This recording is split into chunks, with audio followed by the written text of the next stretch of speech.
বাছুরকে মায়ের দুধ খাওয়ানোর জন্য দুটি পদ্ধতি অনুসরণ করা হয়। প্রথম পদ্ধতিতে বাছুর মায়ের কাছে গিয়ে সরাসরি ওলানে দুধ টেনে খেয়ে থাকে।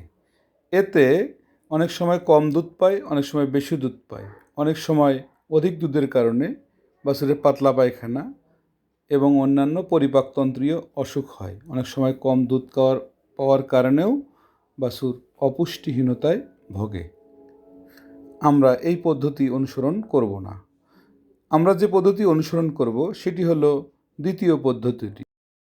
প্রয়োজনীয় দুধ দহন করার পর প্রতি 10 কেজি ওজনের জন্য 1 লিটার হিসাবে দুধ প্রত্যেকটি বাছুরকে ফিডারের সাহায্যে আমরা খাওয়াবো। এতে বাছুর যেমন অনাকাঙ্ক্ষিত ঘটনা থেকে নিরাপদ থাকবে, অ্যাসিডোসিস, অধিক দুধ বা কম দুধ খাওয়ার জন্য যে অপুষ্টি এবং অধিক দুধ খাওয়ার জন্য যে সমস্ত পরিপাকতন্ত্রীয় রোগ হয়, এগুলো হওয়ার সম্ভাবনা কমে যাবে।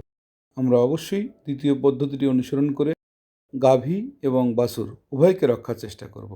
আসুন আমরা সবাই মিলে দুধ খাওয়ানোর দ্বিতীয় পদ্ধতিটি অনুসরণ করে আমাদের দেশের মহামূল্যবান সম্পদ প্রাণী সম্পদের উন্নয়নের জন্য একটু হলেও অবদান রাখি। আপনারা সবাই ভালো থাকবেন, সুস্থ থাকবেন। আল্লাহ হাফেজ। আসসালামু আলাইকুম।